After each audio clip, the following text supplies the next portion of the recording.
Mag-automatic parking na siya. Yan yung reverse parking. Ayan o. Kaya kita mo rin siya doon. Ayan. Automatic siya guys o.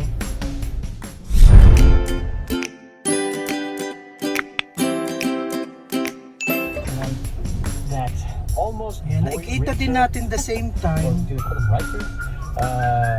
Type of look to it, but they haven't gone overboard. Kitang-kita natin o. Again, Ganda niya. Profile looks like, and as you can see, we've got this chrome-looking trim that goes all the way around, and the glass goes from the Paikot tayo front sir. all the way to the rear. Susubukan natin yung auto parking. Subukan natin And what that does auto-parking. is it makes the cabin feel extra spacious. If we get So close parang up safe look na at safe the kapag side drive mo itong mirrors, Geely you can, Coolray. as I said, I pay attention to these small little details so that gives you an idea of Sa whether kabila this tayo, doon tayo maghanap tayo ng parking that is suitable for you. parking slot. We've got this carbon fiber looking design. The rear? Well, actually, before I go there, S-Series, you get a wing. That's how you know it's sporty. Subukan natin yung auto parking.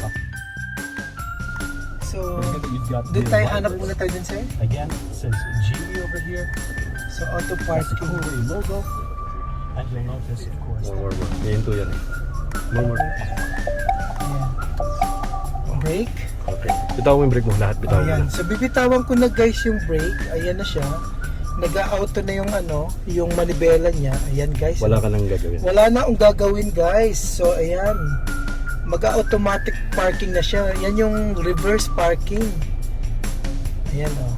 Kaya kita mo rin siya doon. Ayan. Automatic siya guys o. So, na-impress ako dito sa sakyan na to.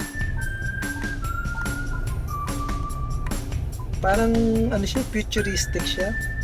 Full of tech yung kanyang imagine. Talagang yung sensor niya. Oh, successfully done. Parking is completed. Yay!